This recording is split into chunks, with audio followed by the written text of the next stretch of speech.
안녕하세요. 이화여대학교의 이승철 교수입니다. 이번 시간에는 디지털 마케팅 매트릭과 효과 분석이라는 주제로 이야기를 나누려고 하는데요.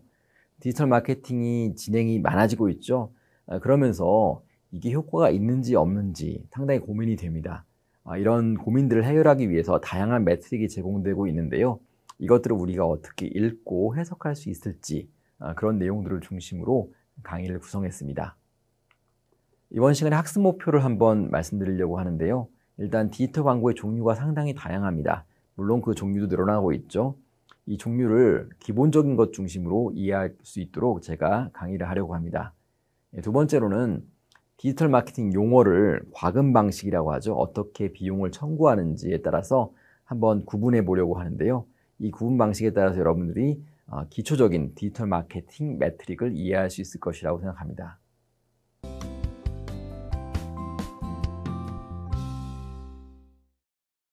디지털 광고의 종류 먼저 알아보려고 하는데요. 디지털 광고엔 여러 가지 종류가 있습니다. 가장 많이 쓰이는 종류들을 한번 열거해 보았는데요. 첫 번째, 검색 광고입니다. 여러분이 어떤 특정 키워드를 사서 키워드가 광고의 역할을 하는 그런 광고를 검색 광고, Search Advertising이라고 부르는데요. 그 다음에는 여러분들이 알아야 될 것이 바로 디스플레이 광고, DA라고 불리기도 하는데요. 특정 이미지가 웹사이트에 게재되어서 그 이미지가 사람들한테 보여줘서 브랜드에 대한 인지를 가지게 되거나 또는 클릭을 유도하는 것을 의미합니다. 그 아래는 배너 광고, 롤링 배너 광고, 네트워크 광고 이런 것들이 있는데요. 보시면은 배너 광고라고 하면은 특정 배너가 게재되는 걸 의미하는데 그 중에서도 롤링 배너가 있습니다. 배너의 크리에이티브가 좀 바뀌는 것이죠. 그 다음에 네트워크 광고가 있는데 네트워크 광고는 특정 웹사이트만 게재되는 것이 아니라 애드네트워크 회사에 의해서 다량의 웹사이트에 우리 배너가, 우리 디스플레이 광고가 뿌려지는 것을 의미합니다. 마지막으로 리치 미디어 광고가 있는데요. 리치 미디어라고 하면 리치라고 한국어로 번역하게 되면은 풍부하다라는 의미를 가지고 있는데 여러 가지 멀티미디어들이 들어간 디스플레이 광고를 리치 미디어 광고라고 의미합니다. 그 다음에 마지막으로 여러분이 알아야 될 것이 바로 네이티브 광고인데요. 제가 여러 번 언급했지만은 콘텐츠와 유사한 형태를 가지고 있는 광고 형태, 이것을 네이티브 광고라고 부릅니다. 우선 서치 광고와 디스플레이 광고 이 두 가지를 먼저 알아보도록 하겠습니다. 여러분들이 검색 포털, 예컨대 구글이나 네이버 포털에 가시게 되면은 위에 애드라고 적혀 있고 하이퍼링크가 있는 여러 가지 검색 결과들 보시죠? 이런 것이 바로 검색 광고, 서치 애드버타이징이라고 부릅니다. 물론 인기 있는 키워드를 사야 될 것이고요. 상단에 표시되는 게 중요하겠죠. 그렇기 때문에 검색 광고는 입찰 시스템을 가지고 있고요. 입찰을 통해서 비딩, 입찰 과정을 통해서 우리가 특정 검색어를 구매하는 것이죠.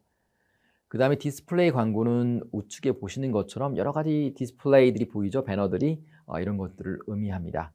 이것도 마찬가지입니다. 가장 소비자들이 많이 볼만한 위치에 우리 배너가 게재되는 것이 상당히 중요하고요. 지난 시간에 배웠던 히트맵 분석을 통해서 사람들이 웹사이트에 방문했을 때 어디를 주로 이제 클릭을 하는지, 어디에 주로 주목을 두는지를 분석을 할 필요가 있는 것이죠. 그 다음에 네이티브 광고입니다. 네이티브 광고는 콘텐츠와 유사한데요. 여기에 보시는 예처럼 하이브리드 자동차를 광고하기 위해서 어떤 동물에 대한 이야기를 한다든지 가장 힙한 소비 트렌드를 이야기를 하면서 어떤 패션 아이템을 판다든지 이런 것들인데요. 때론 네이티브 광고의 그런 제작의 퀄리티가 너무 좋아서 특정 콘텐츠보다도 더 재미있는 경우도 많을 정도로 네이티브 광고 성장하고 있습니다. 다음으로 여러분이 알아야 될 개념이 이메일 마케팅에서 opt인과 optout이라는 개념을 아셔야 되는데요. 최근 들어 상당히 중요해지고 있습니다.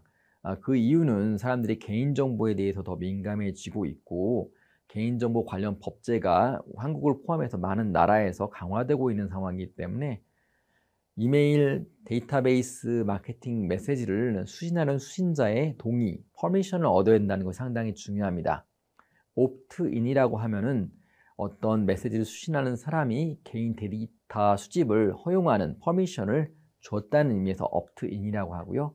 opt-out이라고 하면 반대로 수신 대상이 데이터 사용을 허락하지 않는다고 거절한 것을 opt-out이라고 합니다. 법적으로 이메일 마케팅은 opt-out 옵션을 제공해야 된다고 하고 있고요. 하지만 많은 사람들이 귀찮아서 opt-out을 안 하는 경우가 많기도 합니다. 이런 부분도 유념하시길 바라고요. 향후에 프라이버시, 그러니까 개인정보에 대한 이런 사회적인 압박이 더 강해질 것이기 때문에 디지털 마케터로서 이 점 유의하실 필요가 있겠습니다.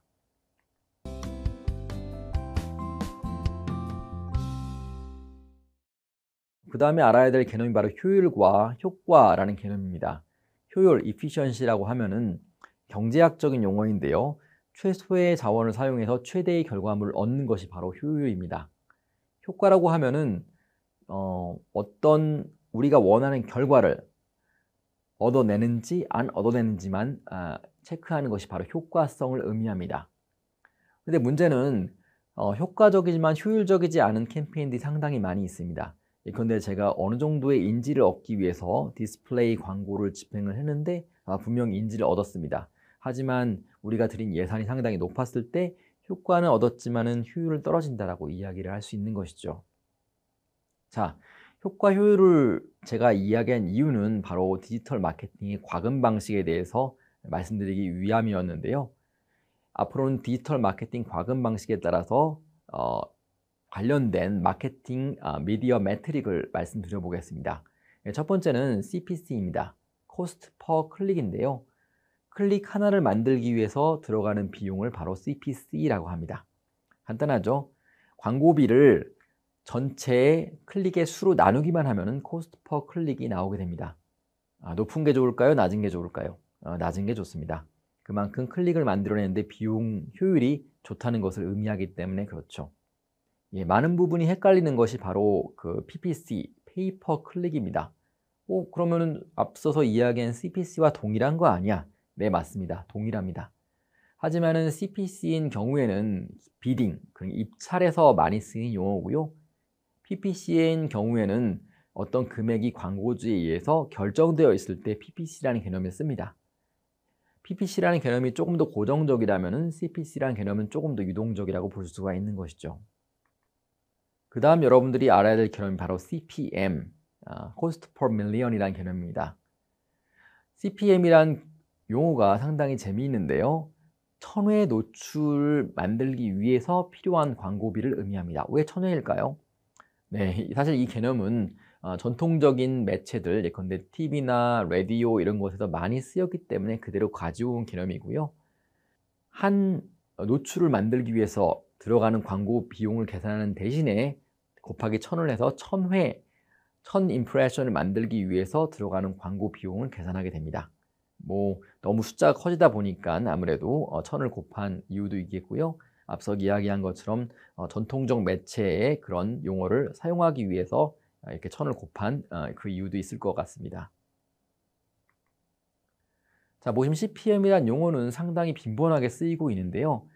제가 페이스북에서 보여주고 있는 마케팅 결과 페이지, 리저트 페이지를 갖고 왔는데 여기에 보시면 CPM 용어가 나와 있죠. 이처럼 여러분이 CPM에 대한 개념을 이해하셔야지 페이스북이나 구글, 네이버와 같은 플랫폼이 제공하는 결과표를 충분히 이해하실 수 있을 것입니다. 자, 여러분은 우리 CPM도 알고 PPC, CPC 이런 개념 다 배우는데요.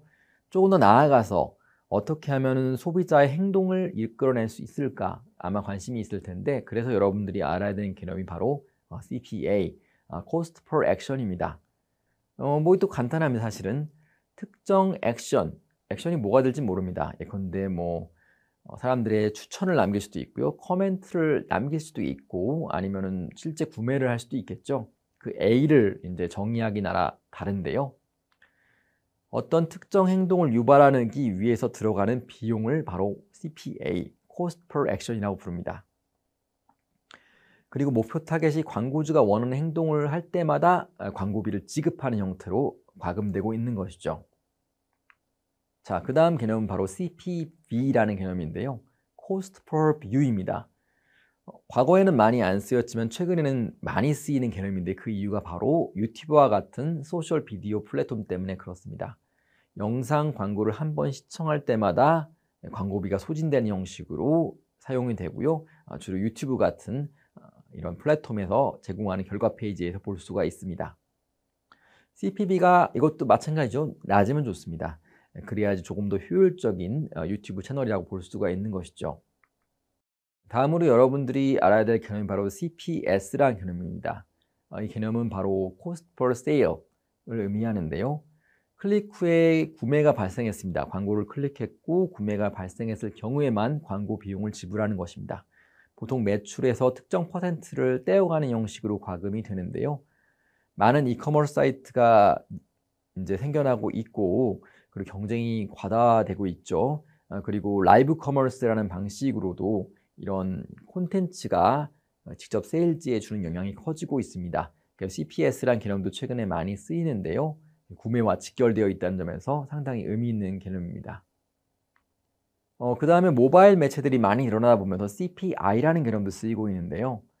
Cost per Install, Installation 이런 것입니다. 특정 앱을 깔을 때마다 그거에 따라서 이제 그 광고비가 과금되는 형식인데요. 최근에 게임 회사들이 상당히 성장하고 있죠. 이 게임 회사들에 가장 중요한 것은 유저의 확보입니다. 얼마나 많은 유저들이 그 게임 앱을 깔았는지 계산하기 위해서 CPI라는 개념을 많이 활용하고 있는 것이죠.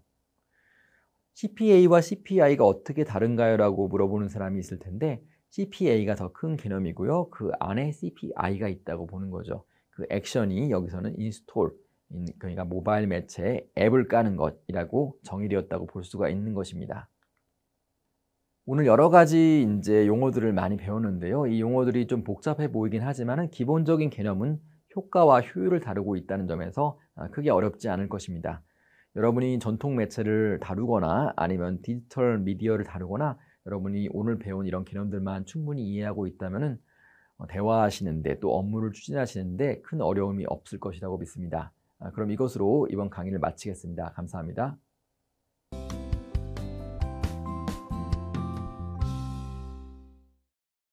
이번 시간 재미있게 들으셨죠?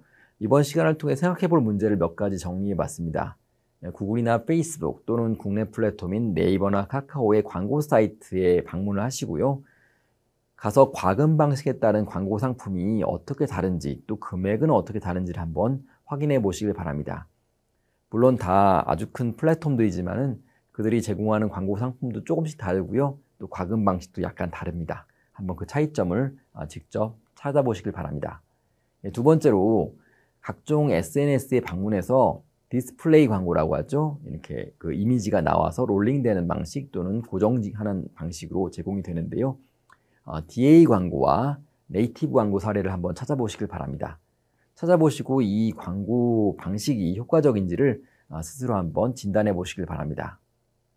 그럼 이것으로 이번 강의를 마치겠습니다. 감사합니다.